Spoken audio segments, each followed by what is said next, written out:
ఒక్కసారి కొమ్మూరి గోల్డ్ కి కాల్ చేయండి. తాకట్లో ఉన్న మీ బంగారాన్ని విడిపించి మార్కెట్ ప్రైస్ కి వాళ్ళు కొనుక్కుని మిగతా డబ్బులు మీకు ఇచ్చేస్తారు. హలో అండి, అందరికీ నమస్కారం.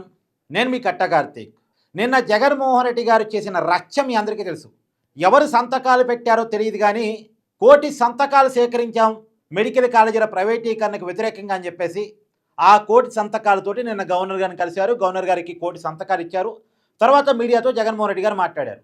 ఎవరైతే ప్రభుత్వం పిలిచే టెండర్లలో పాల్గొంటారో వాళ్ళందరినీ కూడా రేపు ఒకనాడు వైసీపీ అధికారంలోకి వచ్చిన తర్వాత మళ్ళీ 2 నెలల్లో జైల్లో పెడతామని చెప్పేసి హెచ్చరికలు జారీ చేశారు. నిజానికి జగన్మోహన్ రెడ్డి గారు ఏమాత్రం మారలేదని మరొకసారి నిరూపించుకున్నారు. మరొకసారి అధికారంలోకి వస్తే కక్ష సాధింపులు ఉంటాయి, అరెస్టులు ఉంటాయి, కేసులు ఉంటాయి అని చెప్పకనే చెప్పారు జగన్మోహన్ రెడ్డి గారు. అయితే సరే, జగన్మోహన్ రెడ్డి గారు చెప్తున్నట్టు కూటమి ప్రభుత్వం మెడికల్ కాలేజీని ప్రైవేటీకరించట్లేదు. కూటమి ప్రభుత్వం చాలా క్లియర్గా చెప్తుంది, మేము పబ్లిక్ ప్రైవేట్ పార్ట్నర్షిప్ మోడల్లో డెవలప్ చేస్తున్నాం. కేంద్రం 2020లో శాంక్షన్ చేసినటువంటి 17 మెడికల్ కాలేజీలని కూడా 2028 లోపు అందుబాటులో తీసుకురావాలి. అన్ని మెడికల్ కాలేజీలో కూడా క్లాసులు స్టార్ట్ కావాలి అనేటువంటిది మా ప్రయత్నం.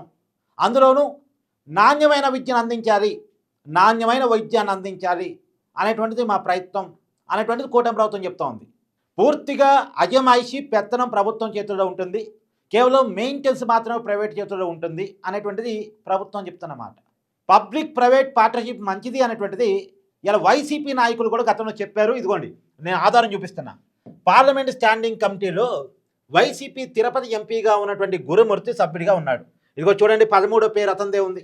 అతను సంతకం పెట్టాడు పార్లమెంట్ స్టాండింగ్ కమిటీ రిపోర్ట్లో. పార్లమెంట్ స్టాండింగ్ కమిటీ రిపోర్ట్ దీంట్లో ఇది పీపీపీ మోడల్లో మెడికల్ కాలేజీలని త్వరితగతిన నిర్మించి అందుబాటులోకి తీసుకురావాలి, పబ్లిక్ ప్రైవేట్ పార్ట్నర్షిప్ మోడల్ అనేది చాలా మంచిది అనేటువంటిది పార్లమెంట్ స్టాండింగ్ కమిటీ సిఫారసు చేసింది, పార్లమెంట్లో సిఫారసు చేసింది. దాంట్లో వైసీపీ ఎంపీ గురుమూర్తి ఉన్నారు. మరి గురుమూర్తి గారి మీద కూడా కేసులు పెట్టి అరెస్ట్ చేస్తారా జగన్మోహన్ రెడ్డి గారు? అరెస్టు చేయాల్సి వస్తే ఎవరిని అరెస్ట్ చేయాలి? ముందు వైసీపీ ఎంపీని అరెస్ట్ చేయాలి, గురుమూర్తిని అరెస్ట్ చేయాలి. గురుమూర్తి 2019 నుంచి 2024 మధ్య ఎంపీగా ఉన్నారు, మళ్ళీ ఎంపీగా ఉన్నారు. మరి అతను అరెస్ట్ చేస్తారా? ఏంటండి, ఏం మాట్లాడుతుంది వైసీపీ? జగన్మోహన్ రెడ్డి గారు చింత దచ్చినా పులుపు తావలేదు అన్నట్టు అధికారం పోయినా అహంభావం తగ్గలేదు, అధికారం పోయినా అహంభావం తగ్గలేదు. అరెస్టు చేపిస్తాడట, జైల్లో పెడతాడట.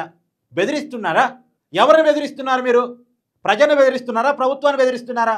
గతంలో అంతే, రాష్ట్రంలో ఉన్న అందరినీ బెదిరించి కంపెనీలన్నీ పారగొట్టారు, బయటికి పంపించేశారు. ఇప్పటికీ అదే. వైసీపీ ఎందుకు అధికారాన్ని కోల్పోయింది అన్నది కనీసం సమీక్ష చేసుకోవట్లేదు. జగన్మోహన్ రెడ్డి గారిని జనం ఎందుకు ఇష్టపడట్లేదు అనేటువంటిది కనీసం సమీక్ష చేసుకోవట్లేదు. నిన్న 1 కోటి సంతకాలు సేకరించామని వైసీపీ చెప్తుంది. జగన్మోహన్ రెడ్డి గారు మీడియాతో మాట్లాడుతుంటే జగన్మోహన్ రెడ్డి గారి సొంత ఛానల్లో 1000 మంది చూడట్లేదు. 1000 మంది కూడా జగన్మోహన్ రెడ్డి గారి సొంత ఛానల్ లైవ్ జగన్మోహన్ రెడ్డి గారు మాట్లాడుతుంటే చూడట్లేదు. మరి నిజంగా 1 కోటి మంది సంతకాలు పెట్టుంటే అంతమంది మెడికల్ కాలేజీల ప్రైవేటీకరణను లేదు ప్రభుత్వం చెప్తున్న పీపీపీ మోడల్ను వ్యతిరేకించి కనుక ఉంటే నిన్న పెద్ద ఎత్తున జనం రెస్పాండ్ అయ్యి చూసేవాళ్ళుగా జగన్మోహన్ రెడ్డి గారి లైవ్ని, జగన్మోహన్ రెడ్డి గారు చేస్తున్నటువంటి ఉద్యమాన్ని చూసేవాళ్ళు కదా. ఎందుకని జనం రిసీవ్ చేసుకోవట్లే? వైసీపీ అఫీషియల్ యూట్యూబ్ ఛానల్లో 100 మంది చూడట్లేదండి, 100 మంది చూడట్లేదు. మళ్ళీ వైసీపీ చెప్తుంది 1,04,11,136 సంతకాలు సేకరించామని. అంత పెద్ద ఎత్తున సంతకాలు సేకరించి ఉంటే జనాలు విపరీతమైన రెస్పాన్స్ వచ్చి ఉండాలి కదా. అంటే ఎవరు సంతకాలు సేకరించారు? ఫోర్జరీ సంతకాలు ఏమైనా గవర్నర్ గారికి ఇచ్చారా? సో ఏది ఏమైనా జగన్మోహన్ రెడ్డి గారి వైఖరి మీద ఇక్కడ చర్చ జరగాలి. చాలామంది డిమాండ్ చేస్తున్నారు, జగన్మోహన్ రెడ్డి గారిని ఎందుకు అరెస్ట్ చేయట్లేదు? అతని మీద 2010-11 నుంచి 42,000 అక్రమాస్తుల కేసులు అతని మీద ఉన్నాయి, 20 సిబిఐడి కేసులు ఉన్నాయి. తర్వాత ఇప్పుడు కూటమి ప్రభుత్వం అధికారంలోకి వచ్చిన తర్వాత జగన్మోహన్ రెడ్డి గారి పరిపాలన జరిగిన అనేక స్కాములు బయటపడతా ఉన్నాయి. నకిలీ మద్యం స్కాము, ఇసుక స్కాము, మట్టి స్కాము, జగనన్న కాలనీల స్కాము, భూమి నుంచి ఆకాశం వరకు ఎన్ని స్కాములు చేయొచ్చు అన్ని స్కాములు ఒక్కొక్కటి బయటకు వస్తూ ఉన్నాయి. ఆ స్కాములకి అధినేత జగన్మోహన్ రెడ్డి గారు మాత్రం బయటే ఉన్నారు కదా అనేటువంటిది చాలామంది అడుగుతున్నటువంటి ప్రశ్న. ఆయన అరెస్ట్ కావట్లేదు కాబట్టి, ఆయన జైలుకు పోవట్లేదు కాబట్టి ఏమాత్రం అహంభావం తగ్గకుండా బయట వాళ్ళని ఇంకా బెదిరిస్తున్నాడు, ప్రభుత్వాన్ని బెదిరిస్తున్నాడు, ప్రజలను బెదిరిస్తున్నాడు, పోలీసులను బెదిరిస్తున్నాడు, ఎవరిని వీలైతే వాళ్ళని బెదిరిస్తున్నాడు. అంటే నిజానికి జగన్మోహన్ రెడ్డి గారు తన వైఖరి మార్చుకోవాలి. వైఎస్ఆర్సీపీ అంటే యువజన శ్రామిక రైతు కాంగ్రెస్ పార్టీ అండి. ఎర్రి సైకో రౌడీ అండ్ కరప్షన్ పార్టీగా దాన్ని మార్చకూడదు. శివకుమార్ అనేటువంటి వ్యక్తి పెట్టిన పార్టీ. దాన్ని జగన్మోహన్ రెడ్డి గారు తీసుకున్నారు. ఎందుకు? పేర్లో వైఎస్ఆర్ ఉంది, రాజశేఖర రెడ్డి పేరు గుర్తు రావాలి, రాజశేఖర రెడ్డి బొమ్మ గుర్తు రావాలి, రాజశేఖర రెడ్డి బొమ్మ రాజశేఖర రెడ్డి పేరుతో నేను ఓట్లు తీసుకోవాలి. ఎందుకంటే ఆ రోజు సింపతి కావాలి జగన్మోహన్ రెడ్డి గారికి. ఊయిస్ జగన్మోహన్ రెడ్డి సన్ ఆఫ్ రాజశేఖర రెడ్డి. అలానే రాజకీయాల్లోకి వచ్చింది. రాజశేఖర రెడ్డి గారు చనిపోయిన సింపతిని పెట్టుకుని రాజకీయాలకు వచ్చారు. మరి రాజశేఖర రెడ్డి గారు లాగా ఉన్నారా అంటే లేరు. ఇక రాజశేఖర రెడ్డి గారి కుటుంబం జగన్మోహన్ రెడ్డి గారు వ్యతిరేకిస్తుంది. రాజశేఖర రెడ్డి గారి భార్య సతీమణి గారు విజయమ్మ గారు వ్యతిరేకిస్తున్నారు. రాజశేఖర రెడ్డి గారి బిడ్డ షర్మిలమ్మ జగన్మోహన్ రెడ్డి గారిని వ్యతిరేకిస్తుంది. రాజశేఖర రెడ్డి గారికి నమ్మిన బంటుగా ఉన్నటువంటి, నమ్మిన అనుచరులుగా ఉన్నటువంటి అందరూ కూడా ఇలా జగన్మోహన్ రెడ్డి గారి విధానాన్ని, జగన్మోహన్ రెడ్డి గారి చర్యల్ని, జగన్మోహన్ రెడ్డి గారి మాటల్ని వ్యతిరేకిస్తున్నారు. ఇక రాజశేఖర రెడ్డి గారు ఉంటే ఇలా ఉండేదా రాజకీయం? అధికారం ఇవాళ ఉండొచ్చు, రేపు లేకపోవచ్చు.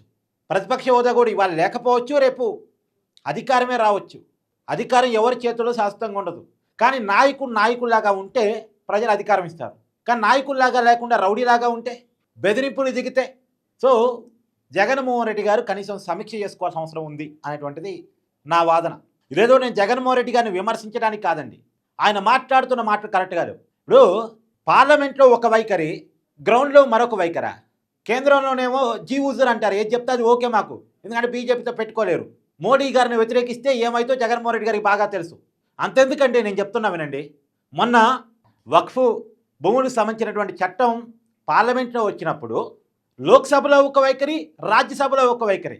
పార్టీ ఒకటే, ఇక్కడ ఒక రకంగా వ్యవహరించారు, అక్కడ ఒక రకంగా వ్యవహరించారు. ఎందుకంటే రాజ్యసభలో బీజేపీకి అవసరం కాబట్టి అనుకూలంగా ఓటేశారు. లోక్సభలో మాత్రం కేంద్రం చేసుకొచ్చిన చట్టాలకు మేము వ్యతిరేకం అని చెప్పేసి వ్యతిరేకంగా ఓటేశారు.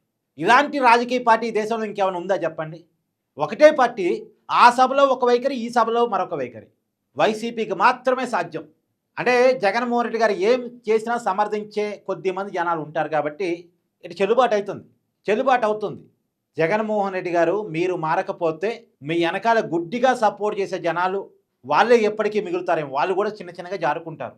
చైతన్యం అయ్యే కొద్దీ వాళ్ళు కూడా మీ వెనకాల నుంచి కనుమరుగైపోతుంటారు. కానీ మీ వెనకాలకి కొత్త ఓట్ బ్యాంక్ రాదు, మీ వెనకాలకి అధికారం ఇచ్చే ఓట్ బ్యాంక్ రాదు. సంక్షేమ పథకాలు మీద ఏమైనా ఆశ ఉన్న వాళ్ళు, జగన్మోహన్ రెడ్డి గారు ఉంటే మాకు రూపాయి ఎక్కువ వస్తుందని ఏమైనా ఆశ ఉన్న వాళ్ళు ఎవరైనా ఉంటే మీ వెనకాల వాళ్ళు మాత్రమే ఉంటారు తప్ప రాష్ట్రం గురించి, డెవలప్మెంట్ గురించి, విజన్ గురించి, దేశం గురించి, ప్రజాస్వామ్యం గురించి చైతన్యం ఉన్నవాళ్ళు, అవగాహన ఉన్నవాళ్ళు, రేపటి తరం బాగుండాలి, రాష్ట్రం బాగుండాలి అనుకునే వాళ్ళు ఎవరు కూడా మీ వెనకాలకి రారు. మీరు ఈ వైఖరితో ఉంటే మాత్రం. ఏమండి, నేను ఒకటి మాట అడుగుతా. మొన్న వైసీపీకి సంబంధించిన మాజీ మంత్రి కొడాడానికి అనారోగ్యం వచ్చింది. ఎక్కడికి పోయాడు? ఎందుకు? గుంటూరులో ఉందిగా హాస్పిటల్, గవర్నమెంట్ హాస్పిటల్ ఉందిగా, మెడికల్ కాలేజు, హాస్పిటల్ అన్నీ ఉన్నాయిగా. ఎందుకు హైదరాబాద్ వచ్చి ప్రైవేట్ హాస్పిటల్లో జాయిన్ అయ్యాడు, అందులో కార్పొరేట్ హాస్పిటల్? జగన్మోహన్ రెడ్డి గారి హయాంలో విజయవాడ సిటీలో ఉన్నటువంటి ప్రభుత్వ హాస్పిటల్లో కార్డియాలజీ విభాగాన్ని జగన్మోహన్ రెడ్డి గారు ఎందుకు పబ్లిక్ ప్రైవేట్ పార్ట్నర్షిప్లో అప్పచెప్పారు? ఎందుకు ప్రైవేట్ వాళ్ళకు అప్పచెప్పారు? గతంలో జగన్మోహన్ రెడ్డి గారి మీద కోడికత్తో దాడి జరిగినప్పుడు ఆంధ్రప్రదేశ్లో ప్రభుత్వ హాస్పిటల్ లేవా, లేదా ప్రైవేట్ హాస్పిటల్ కూడా లేవా? హైదరాబాద్ కార్పొరేట్ హాస్పిటల్కి ఎందుకు వచ్చారు? అంటే ఏంటి సార్ మీరు? మీకు మాత్రం కార్పొరేట్ అందుబాటులో ఉండాలి, పేదవాడి చేతిలోకి కార్పొరేట్ వైద్యం రాకూడదు. ప్రైవేట్ వాడి దగ్గరికి, అంటే పేదవాడి దగ్గరికి ప్రైవేట్ వైద్యం రాకూడదు. రాజశేఖర రెడ్డి గారు దీనికి భిన్నంగా ఆలోచించారు. ఆరోగ్యశ్రీ అని పెట్టి కార్పొరేట్ వైద్యాన్ని ప్రభుత్వ ఖర్చులతో ప్రజల దగ్గర తీసుకెళ్లారు. ఇప్పుడు అదే చెప్తుంది ప్రభుత్వం కొంత బడ్జెట్ అయినప్పటికీ కూడా అన్ని మెడికల్ కాలేజీని అందుబాటులో తీసుకొచ్చి ప్రైవేట్ నిర్వహణలో వేగవంతమైన, సమర్థవంతమైన, జవాబుదారీతనంతో కూడినటువంటి విద్యను, వైద్యాన్ని ప్రజల దగ్గరికి తీసుకెళ్తాం అని చెప్పేసి ప్రభుత్వం చెప్తా ఉంది. రాజశేఖర రెడ్డి గారు ఏదైతే ఆలోచించారో, ఏది జగన్మోహన్ రెడ్డి గారు రాజశేఖర రెడ్డి గారి పేరేగా పొద్దున్నేసి చెప్పేది, ఆయన ఆలోచన ఇప్పుడు కోట ప్రభుత్వం తీసుకెళ్తుంది. కొత్తగా ఏం ఆలోచించేది, కొంత విజనరీగా తీసుకెళ్లే ప్రయత్నం చేస్తుంది. దాన్ని జగన్మోహన్ రెడ్డి గారు వ్యతిరేకిస్తున్నారు.